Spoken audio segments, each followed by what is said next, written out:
Hello দর্শক, আসসালামু আলাইকুম। Welcome back to my channel. আজ আমি আপনাদের রান্না করে দেখাবো মসুর ডাল ভুনা। দর্শক, আমার আজকের এই রেসিপিটা যদি আপনাদের ভালো লেগে থাকে, এইভাবে নিত্য নতুন রেসিপি পেতে আমার চ্যানেলটি সাবস্ক্রাইব করার অনুরোধ রইল। আর যারা অলরেডি সাবস্ক্রাইব করেছেন তাদেরকে আমার তরফ থেকে অসংখ্য অসংখ্য ধন্যবাদ। দর্শক, তাহলে চলুন এই রেসিপিটা কিভাবে বানিয়ে নেওয়া যায় দেখে নেওয়া যায়। দর্শক, এই রেসিপিটা বানানোর জন্য এখানে আমি 1 কাপের মতো মসুর ডাল প্রায় 10 থেকে 15 মিনিট আগে ভিজিয়ে রেখে দিয়েছিলাম। আর ডালটাকে অবশ্যই ভালো করে ধুয়ে তারপরে ভিজিয়ে রাখতে হবে। দেখুন, ডালগুলো কিন্তু ফুলে ডাবল হয়ে গেছে।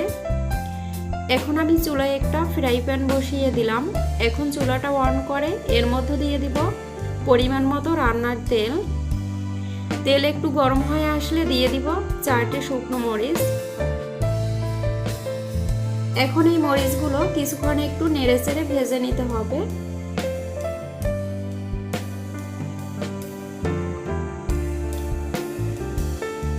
মরিচগুলো কিছুক্ষণ একটু ভাজা হয়ে গেলে এখন এর মধ্যে দিয়ে দিব একটি রসুন।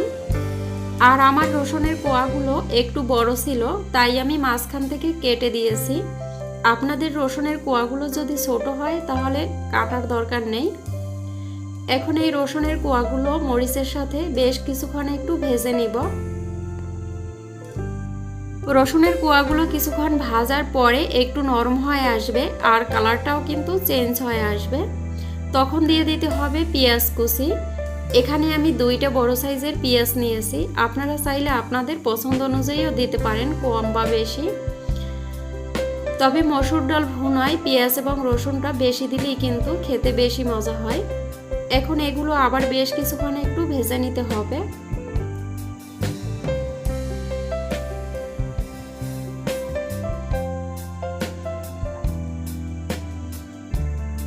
এখন এই পর্যায়ে দিয়ে দিতে হবে হলুদের গুঁড়া। আমি এখানে হাফ চামচের মতো হলুদের গুঁড়া দিয়ে দিলাম আর দিয়ে দিলাম 1 চামচের মতো লাল মরিচের গুঁড়া। ঝালটা দিবেন আপনাদের স্বাদ অনুযায়ী। এবার দিয়ে দিলাম অল্প একটু পানি, যাতে করে এই গুঁড়া মশলাগুলো পুড়ে না যায়। এখন নেড়ে চেড়ে আবার একটু কিছুক্ষণ এই মশলাগুলো কষিয়ে নিতে হবে। এ পর্যায়ে দিয়ে দিলাম স্বাদ মতো লবণ। লবণটা আমি এখানে কমই দিয়েছি, তবে যদি লাগে পরবর্তীতে দেয়া যাবে। যদি বেশি হয়ে যায় তাহলে কিন্তু আর করার কিছুই থাকবে না, তার জন্য লবণটা হাতে রেখে তারপরে দিতে হবে। দিয়ে দিলাম হাফ চামচের মতো ধনিয়ার গুঁড়ো।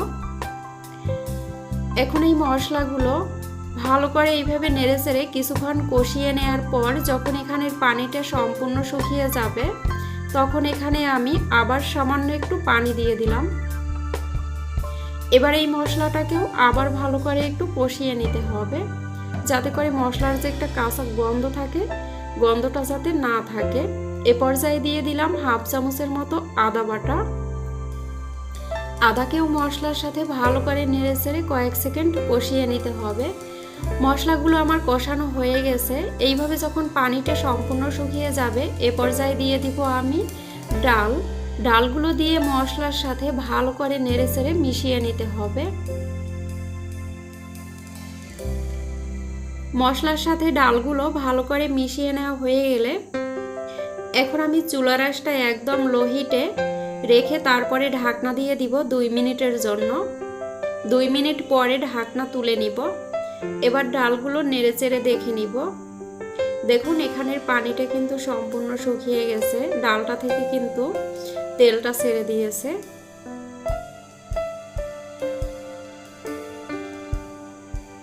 এখন দিয়ে দিতে হবে পানি, আর পানিটা দিব এই ডালটা রান্না করতে কতটুকু লাগে সেই পরিমাণটা বুঝে।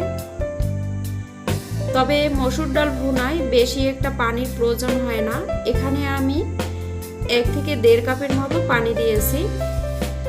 এবার দিয়ে দিলাম হাফ চামচের মতো গরম মশলার গুঁড়া আর 2টা সাদা এলাচ। এলাচটাকে আমি একটু মাঝখান থেকে ফাটিয়ে দিয়েছি। আর দিয়ে দিলাম 1 পিস দারুচিনি। এখন ডালের সাথে এই মশলাগুলো একটু নেড়ে নিতে হবে। এখন চুলার আঁচটা মিডিয়ামে রেখে ঢাকনা দিয়ে আমি প্রায় 2 থেকে 3 মিনিটের মতো রান্না করে নিব। তারপরে ঢাকনা তুলে নিয়ে একটু নেড়েচেড়ে এ পর্যায়ে দেখে নিতে হবে লবণটা ঠিক আছে কিনা। যদি কম হয় তাহলে দিয়ে দিতে হবে। আমার এখানে লবণটা সম্পূর্ণ ঠিক আছে। এখন আমি ঢাকনা দিয়ে আবার 4 থেকে 5 মিনিটের মতো রান্না করে নিব। আর চুলার আঁচটা মিডিয়ামে রাখতে হবে। আর এর মধ্যে অবশ্যই 1 থেকে 2 বার ঢাকনা উঠিয়ে তারপরে দেখে নিতে হবে। এখন 4 থেকে 5 মিনিট পর আমি ঢাকনা তুলে নিলাম। দেখুন ডালটা কিন্তু আমার হয়ে গেছে, এখানের পানিটা সম্পূর্ণ শুকিয়ে গেছে। যখন ডালটা আমি চুলা থেকে নামিয়ে নিব তার 1 মিনিট আগে দিয়ে দিব 1 চামচের মতো ভাজা জিরার গুঁড়া। এতে করে ডালের চচ্চড়িটা খেতে দারুণ মজা হবে আর খুবই সুন্দর একটা ঘ্রাণ বেরিয়ে আসবে। এবারে এটাকেও ভালো করে একটু নেড়েচেড়ে মিশিয়ে নিলাম। তো দর্শক হয়েই গেল দারুণ মজার একটি মসুর ডাল ভুনা। দর্শক রেসিপিটা ভালো লাগলে অবশ্যই চ্যানেলটি সাবস্ক্রাইব করার অনুরোধ রইল। সবাই ভালো থাকুন, সুস্থ থাকুন। আল্লাহ হাফেজ।